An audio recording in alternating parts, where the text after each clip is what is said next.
Hey everybody, Dr. Josh Axe here. Today I want to talk to you about how to read a nutrition label or a food label. And I've actually pulled some stuff out of my pantry, some products I love. And I want to share with you actually a very specific philosophy on how to read nutrition labels. And if you follow my advice here, I guarantee it's going to help your metabolism, it's going to help your hormones, it's going to help your brain, it's going to help your energy, it's going to help all of these things here as well. So I'm going to talk about, hey, what's the specific number of fat, of protein, of carbs you should be looking for? There's certain percentages or a certain amount of ingredients. So let's dive in. First, let me share this with you. I think one thing to remember, the common principle is eat real food. As I show you, as I'm going to get into every single one of these products I have in my pantry or that I eat, there's going to be almost nothing that you could read that you don't recognize as being a food. That's principle number one. If you buy a product, it shouldn't say yellow 45 or blue 42 or sodium monobutyrate, okay, or something else. It should be a real food. That's principle number one. Now, for most people, I think when we're talking about, let's start with carbohydrates. When most people are looking at carbohydrate consumption, I'll give you an example of these cookies here. This is a brand I like. These are quinoa cookies from Andean Dream Farms. So they have, I'm looking at the things here. So carbohydrates, it says per 2 cookies, it's 21 grams of carbohydrates, only 6 grams of sugar, okay? And it's important to differentiate between carbs and sugar. We know sugar typically is going to be absorbed more rapidly in the body. So the carbohydrates that are coming from quinoa in this product and cassava, they're lower glycemic, especially the quinoa. So your body's going to burn them over time. So they're not going to be as harsh as, let's say, the things that are coming from organic cane sugar or organic coconut sugar. That's going to actually be absorbed into your bloodstream more quickly and not be as healthy.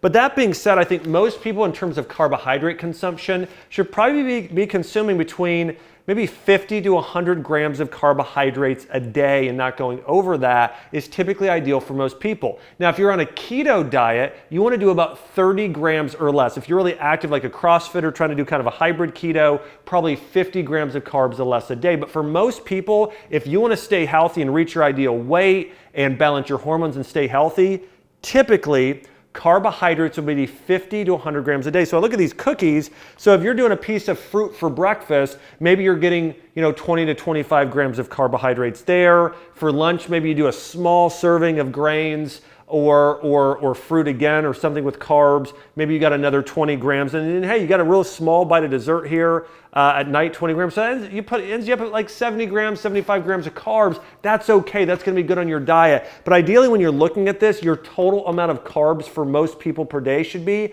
between 50 grams to 100 grams for most people. Now listen, if you're a super athlete and you're doing, working out and you're a marathon runner or a CrossFitter or a pro athlete, you're going to need more carbohydrates. But for most people, even that are pretty active, that's about right.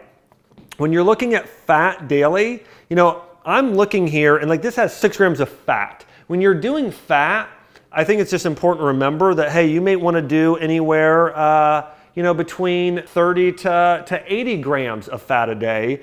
Just depends upon the person. But again, the biggest thing is what is the source of fat, right? So here I'm looking at quinoa and cassava and cane sugar, that's the carbohydrates. For fat in this, it could be sustainably sourced palm oil, it could be avocado, it could be coconut, whatever it is. But number one, you want to make sure the fat source is from real food. It's always that first. And then number two, what's the total amount here? 6 grams, that's healthy, that's safe for everybody. If you're going more on a general diet, you probably want to try and do less than 20 grams of fat, or in between 10 to 20 grams per meal. But if you're on keto, you're going to do a lot more fat, probably in the 20s and 30s per meal, and that's totally okay.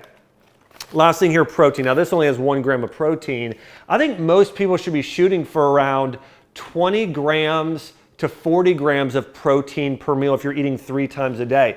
I think most people should take their body weight, cut it in half, do that in about protein per day. So for me, who weighs about 175 pounds, I might do around 85 or so grams of protein a day. I might go up a little bit from that. So for like me on average, I do about 100 grams of protein per day. So I try and get about 30 grams of protein 3 times a day. And I think that's pretty good for most people. So if you're going to just eat 3 times a day, try and get about 30 grams of protein per meal. And I think that's important as well. So that's about what you should be doing in terms of the numbers. Now again, let's go look at ingredients. I want to share some of my favorite products with you. Here's the big thing to look for. The less ingredients, the better, okay? Here's my almond milk I've been using. There are 2 ingredients, 2 total. Here's the ingredients. Water and almonds. That's it. The less ingredients, the better. Now they have another version of this which is sweetened, where it's simply water, almonds, vanilla extract, a little bit of coconut sugar, and I think something else to kind of smooth it out, but it's another natural ingredient, and that's it. So again, big thing here is the less ingredients, the better with any product you can find typically. Now, if it's more of a nutritional supplement, I'll talk about one here. This is a protein powder I use. It's Keto Protein by Ancient Nutrition here. I'm the co-founder of this company. But Keto Protein, I look at this, and again, I can read and understand all these ingredients. Number 1 ingredient is bone broth oil, and then chicken bone broth protein, and then it has MCT oils from coconut, and then it has herbs, ashwagandha, coffee extract, reishi mushroom, black pepper, and more collagen, and then ginger. That's all that's in this product. Again, these are all real foods that I can read. Even when you're taking supplements most of the time, your supplements should have food in them. So remember these principles in this hierarchy. Number 1, when you're reading a food label, you should recognize everything should be food on the label. Number 2, you should look for how much of certain ingredients, how much protein, how much fat, how many carbohydrates, and making sure those are within your realm. And then if you're doing that, it's probably a good food. Let me go through some other products here. This is a tomato sauce I love. This is Cucina Antica. It's a non-GMO verified. It's a Whole30 approved product. Here's what's in here. San Marzano tomatoes, onion, extra virgin olive oil, sea salt, basil, garlic, black pepper, okay? Like 7 or so ingredients, they're all just food. Similar thing here. Here's my favorite salad dressing. You know, a lot of salad, by the way, in most pasta sauces, did you know they add in white sugar? They add in white sugar.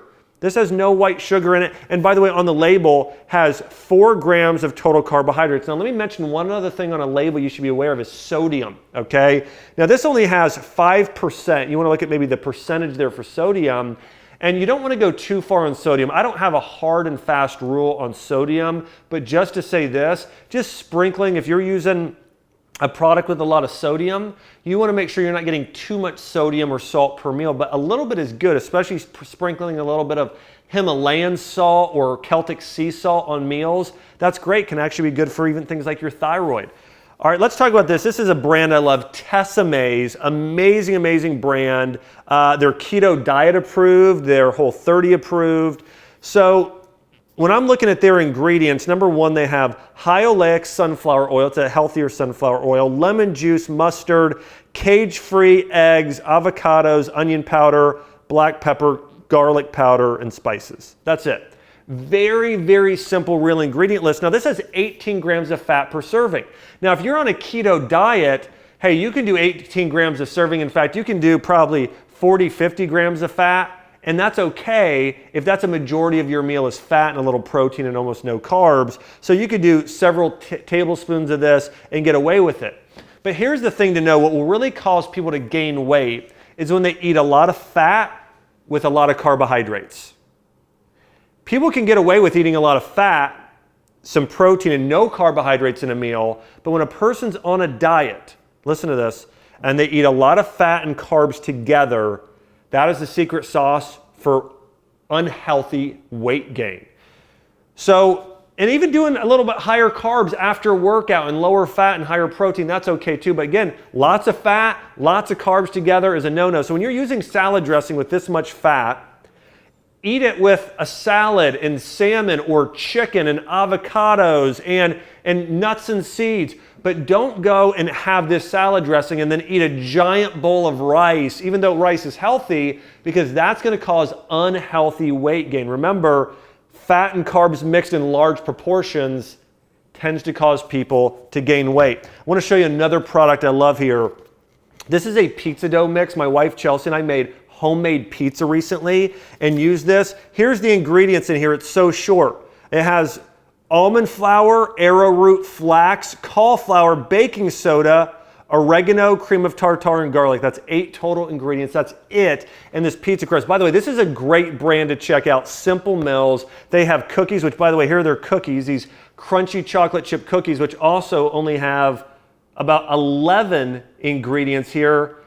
Super healthy stuff. And so again, we want to keep, when you're looking at your ingredients label, the nutrition facts, you want to keep it short here. And I could talk about a few other things. These are kale chips. Again, real food here, 9 grams of fat, just 6 carbs, 5 grams of protein. And they're using kale, cashews as the main ingredients in tahini, and that's it. So again, remember my rules. When you're buying food and reading a nutrition label, number one thing to read first though is make sure it's full of real food, okay? Read down the whole label, should be nothing fake. And number 2, make sure it fits within your guidelines. Typically between 50 to 100 grams of carbs a day is what your total should add up to. If you're keto, 30 or less, maybe 50 or less for some if you're kind of moderate keto. And then again, protein, you typically want to get 30, typically your body weight in half, and that in grams daily at least of protein to make sure you're getting some collagen in there. If you do that, you're going to get healthy. Your hormones are going to be balanced. You're going to have great energy. You're going to look and feel your best. I hope you've enjoyed this video on how to read nutrition labels.